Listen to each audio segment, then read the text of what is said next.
ঝিঙে আর তার সাথে দেওয়া হচ্ছে বেসন। হ্যাঁ, ঝিঙে আর বেসন এর মিশ্রণে একটা চমৎকার সম্পূর্ণ নিরামিষ রেসিপি আজকে আপনাদের জন্য। নমস্কার, কুইজিনিয়া চ্যানেলের পক্ষ থেকে সকলকে জানাই সাদর আমন্ত্রণ। আমাদের সবার চ্যানেল কুইজিনিয়াকে সাবস্ক্রাইব করে পাশে থাকা বেল বাটন আর অল আইকন প্রেস করে রাখলেই সব নতুন ভিডিও নোটিফিকেশন আপলোড হওয়া মাত্র পৌঁছে যাবে আপনাদের কাছে। দুর্দান্ত একটা ঝিঙের রেসিপি, যেটাতে ব্যবহার করা হয়েছে বেসন। বেসনের ব্যবহারে এই সাদামাটা ঝিঙেও হয়ে ওঠে অনন্য সাধারণ। আজকের এই রেসিপিটি আপনাদের সকলের জন্য গরমকালের একটা স্পেশাল ডিশ। আসুন দেখে নেওয়া যাক। এখানে আমরা নিয়ে নিয়েছি 500 গ্রাম পরিমাণ ঝিঙে। ঝিঙের খোসাটাকে ছাড়িয়ে আমরা এরকম লম্বা লম্বা টুকরো করে কেটে নিয়েছি।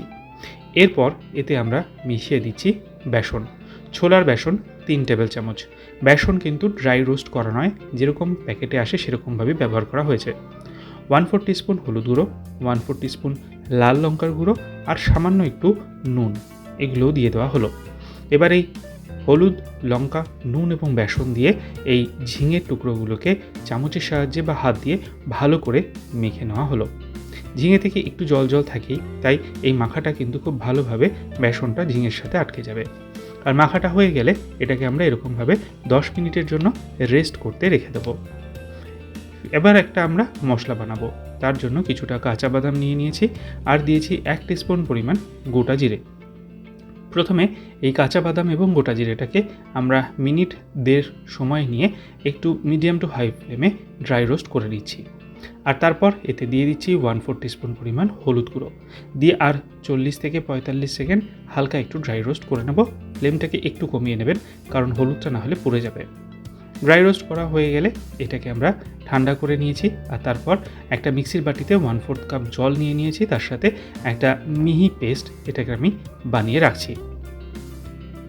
রেসিপিটা নিয়ে এগিয়ে যাব তার আগে মনে করিয়ে দিই আমার নতুন চ্যানেল লাইফ ইজ প্রেশাস, যেখানে জীবনের নানা দিক নিয়ে আমি আপনাদের সাথে আলোচনা করি। চ্যানেলটাকে সাবস্ক্রাইব করতে আজকে ভিডিও ডেসক্রিপশন বক্সের লিঙ্কটা প্লিজ চেক করে নেবেন। আর যদি ভিডিওগুলো ভালো লাগে লাইক, শেয়ার, কমেন্ট করতে ভুলবেন না যেন। ফিরে আসি রেসিপিতে। 10 মিনিট রেস্ট করা হয়ে গেছে ঝিঙেগুলোকে। সর্ষের তেল গরম করে নিয়েছি। তেলটা গরম হয়ে গেলে ঝিঙের টুকরোগুলোকে এর মধ্যে আমরা অ্যাড করে দিচ্ছি। আর তারপর এই ঝিঙের টুকরোগুলোকে আমরা মিডিয়াম ফ্লেমে 3 থেকে 4 মিনিট সময় নিয়ে হালকা একটু ভেজে নেব।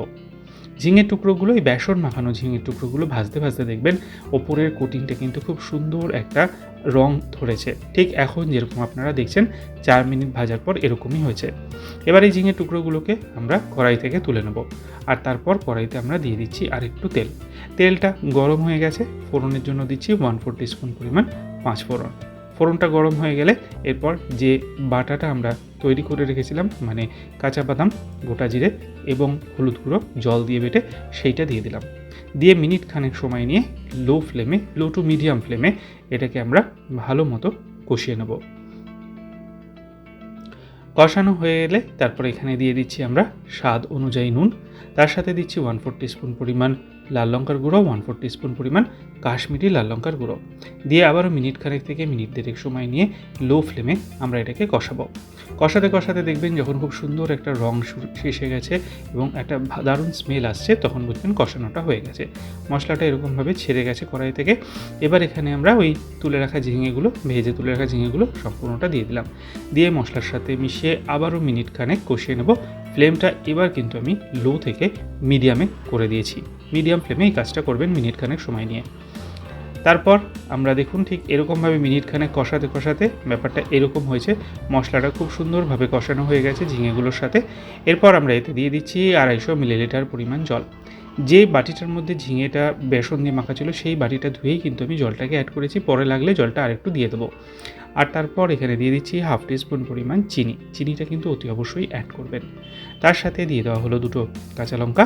দিয়ে এবার এটাকে আমরা হাই ফ্লেমে কুক করব 7 থেকে 8 মিনিট সময় নিয়ে। চাইলে আপনারা ঢেকেও করতে পারেন। আমি এখানে ঢাকনা ছাড়াই করেছি, কারণ ঝিঙে বেশি সেদ্ধ হতে সময় লাগে না। দেখুন ঠিক এরকমভাবে কিন্তু আমাদের এখানে এটা হয়ে গেছে। ঝিঙেগুলো একদম সেদ্ধ হয়ে গেছে। আর নামাবার আগে সব শেষে দিয়ে দেবো আমরা এখানে 1 টিস্পুন পরিমাণ ঘি। ঘিটাকে দিয়ে ভালো করে নেড়েচেড়ে মিশিয়ে গ্যাসের ফ্লেমটাকে আমরা করে দিলাম অফ। তৈরি হয়ে গেল এই দুর্দান্ত স্বাদের সম্পূর্ণ নিরামিষ ঝিঙের রেসিপি, যেটা আপনারা সার্ভ করতে পারেন রুটি কিংবা ভাত দুটোর সাথেই। আর বাড়িতে অতি অবশ্যই বানিয়ে খেয়ে কমেন্টে জানান কেমন লাগলো। ভালো লাগলে বরাবরের মতো লাইক এবং প্রচুর শেয়ার করতে ভুলবেন না যেন। যারা এখনও চ্যানেল কুইজিনেকে সাবস্ক্রাইব করেননি, অনুরোধ করবো চ্যানেলটাকে সাবস্ক্রাইব করে এই পরিবারের সদস্য হয়ে যাওয়ার জন্য। লাইফ ইজ প্রেশাস, গল্পে শেখালে কাজ চ্যানেল দুটিকে সাবস্ক্রাইব করতে আজকে ভিডিও ডেসক্রিপশন বক্সের লিঙ্কটা প্লিজ চেক করে নেবেন। সবাই ভালো থাকবেন, সুস্থ থাকবেন, দেখা হবে পরের রেসিপি নিয়ে। আজ এ পর্যন্তই, নমস্কার।